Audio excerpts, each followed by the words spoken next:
Bem-vindo ao curso de Cálculo Diferencial e Integral. Nesta aula, vamos estudar como obter informações sobre o gráfico de uma função através de suas derivadas. Vejamos o teorema de Rowley. Seja uma função f contínua no intervalo fechado AB, diferenciável no intervalo aberto AB e tal que f de A é igual a f de B. Existirá pelo menos um C pertencente ao intervalo aberto AB, tal que f' de C é igual a zero. Vejamos uma interpretação geométrica para esse teorema. Perceba que essa função é contínua nesse intervalo, isto é, o gráfico não tem interrupções, saltos ou quebras. Ela é diferenciável no intervalo aberto de A até B, ou seja, perceba que este gráfico não possui bicos ou quinas. E, por fim, f de A é igual a f de B. Nesse contexto, perceba que, pelo menos em um ponto C, vai ocorrer uma tangente horizontal. Ou seja, nós vamos ter um ponto C no qual f' de C é igual a zero. Nesse caso aqui, isso ocorreu em 4 pontos, C1, C2, C3 e C4. A demonstração para esse teorema não será exibida aqui. Eu recomendo que você procure em livros de cálculo. Vejamos agora o teorema do valor médio. Na demonstração deste teorema, é usado o teorema de Rowley, que vimos anteriormente. Entretanto, eu não faria demonstração aqui. É interessante que você procure em livros de cálculo. Vejamos, então, este teorema. Seja uma função f contínua no intervalo fechado AB e diferenciável no intervalo aberto AB. Existirá pelo menos um C pertencente ao intervalo aberto AB, tal que f' de C é igual a f de B menos f de A sobre B menos A. Vejamos a interpretação geométrica deste teorema. Então, aqui nós temos o gráfico de uma função genérica f. Ela é contínua no intervalo fechado de A até B e diferenciável no intervalo aberto de A até B. Sabemos da interpretação geométrica de derivadas que f' de C representa a inclinação da reta tangente ao gráfico da função no ponto CF de C. Nós também já sabemos que f de B menos f de A sobre B menos A representa a inclinação da reta secante que passa pelos pontos A, f de A, B, f de B. Portanto, quando dizemos que f' de C é igual a f de B menos f de A sobre B menos A, estamos dizendo, na verdade, que vai existir uma reta tangente ao gráfico dessa função, nesse intervalo de A até B, que é paralela àquela reta secante que passa pelos pontos A, f de A, B, f de B.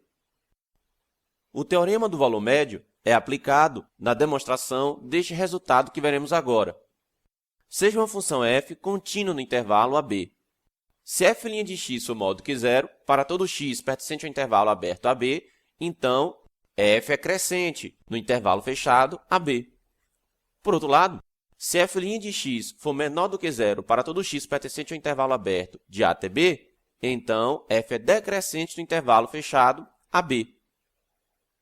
Vejamos a interpretação geométrica da primeira parte do resultado dado anteriormente. Aqui nós temos o gráfico de uma função genérica contínua no intervalo fechado AB, e perceba que, para qualquer ponto C que você escolher, a reta tangente ao gráfico da função naquele ponto vai formar com o eixo x um ângulo α que está entre 0 e 90 graus.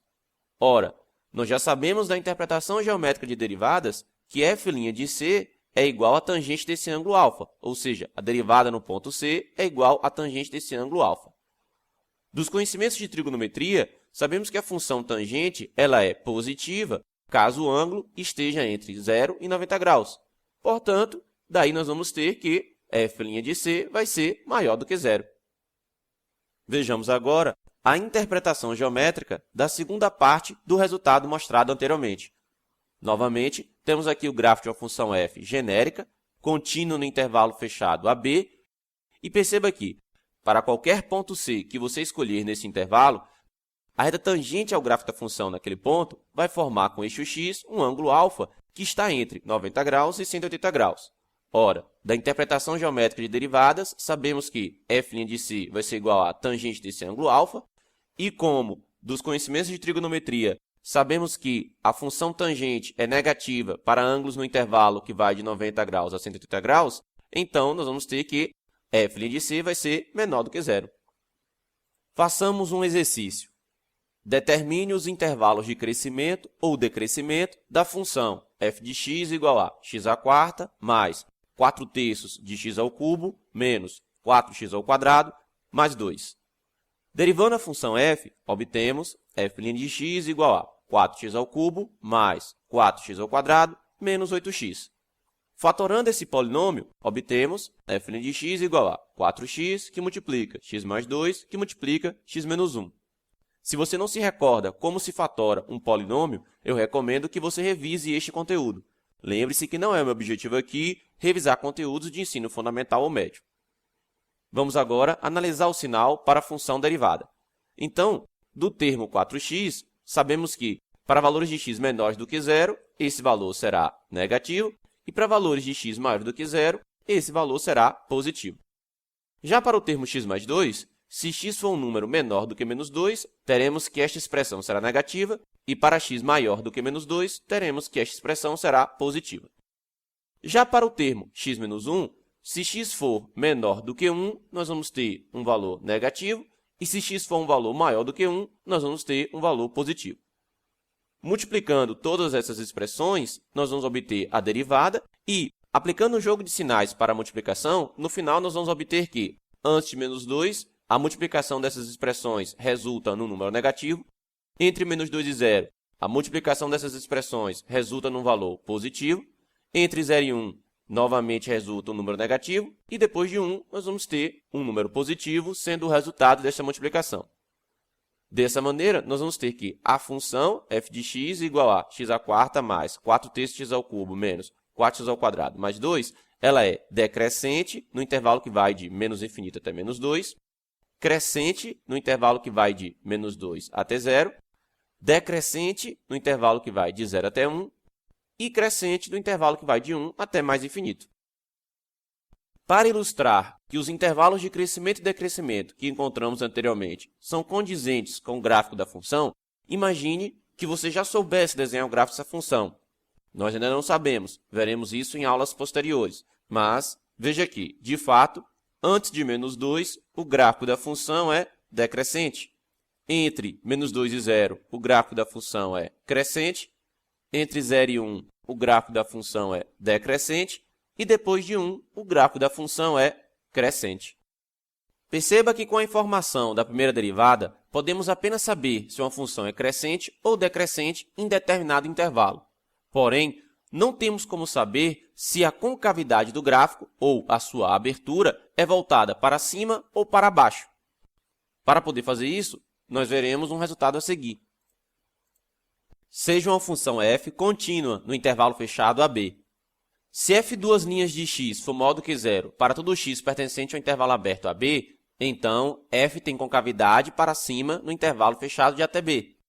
Por outro lado, se f duas linhas de x for menor do que zero para todo x pertencente ao intervalo aberto AB, então f tem concavidade para baixo no intervalo fechado de A até B. Em ambos os casos, quando dizemos que f tem concavidade para baixo ou para cima, estamos querendo dizer que o gráfico da função f tem concavidade para baixo ou para cima. Observação. Dizemos que P é um ponto de inflexão se o gráfico de f muda a sua concavidade em P.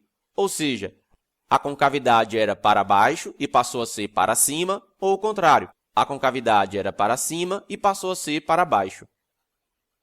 Vejamos uma interpretação geométrica para o primeiro caso dado anteriormente. Aqui nós temos o gráfico de uma função genérica, cuja concavidade é para cima, e perceba que, se você tomar o ângulo α1 formado entre a reta tangente ao gráfico da função no ponto C1 e o eixo x, ele vai estar entre 90 e 180 graus. Tomando-se agora o ângulo α2 formado entre a reta tangente ao gráfico da função no ponto C2 e o eixo x, você vai perceber que o ângulo também está entre 90 e 180 graus. Acontece que do conhecimento de trigonometria, nós sabemos que, para os ângulos que estão entre 90 e 180 graus, quanto mais próximo esse ângulo estiver de 180 graus, maior será a sua tangente. Ou seja, a tangente de α2 vai ser maior do que a tangente de α1. Considere agora que nós vamos tomar o ângulo formado entre a reta tangente no ponto C3 e o eixo x, seria esse α3. Da mesma maneira, vamos tomar o ângulo formado entre a reta tangente no ponto C4 e o eixo x, nós teríamos esse α4. Perceba que tanto α3 quanto α4 são ângulos que estão entre 0 e 90 graus. Nós sabemos do conhecimento de trigonometria que se você tem ângulos nesse intervalo, Quanto mais próximo o ângulo estiver de 90 graus, maior será sua tangente, ou seja, a tangente de α4 vai ser maior do que a tangente de α3.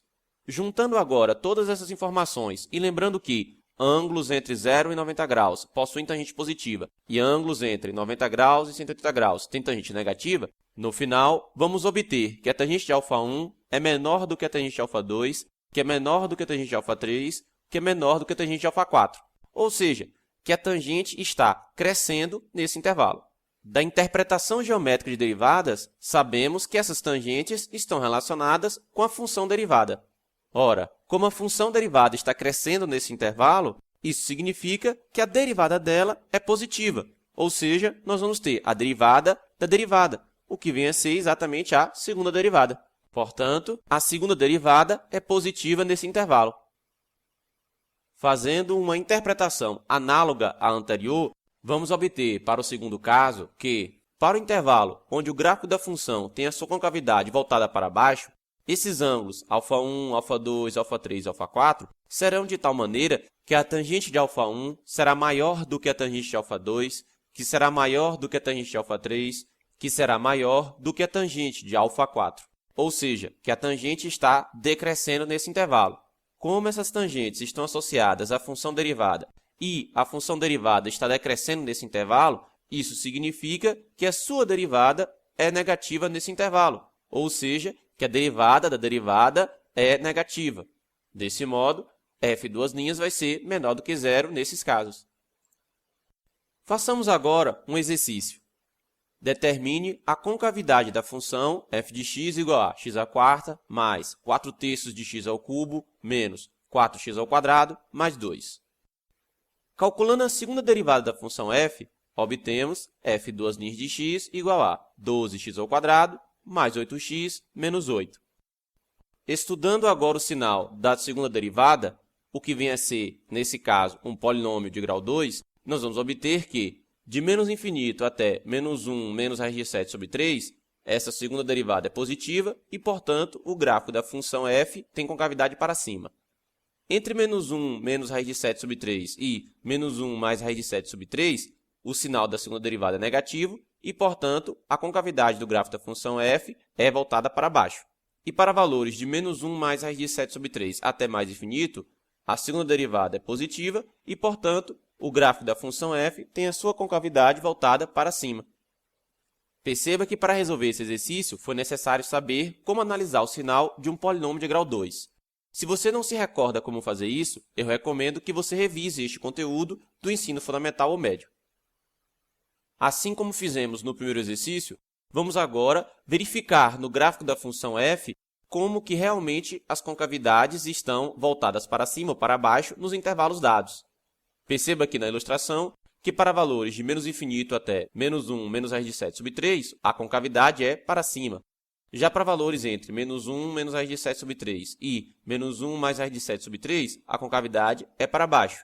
E, por fim, para valores de menos 1 mais raiz de 7 sobre 3 até mais infinito, a concavidade é para cima. Esta aula termina aqui e espero você no próximo vídeo.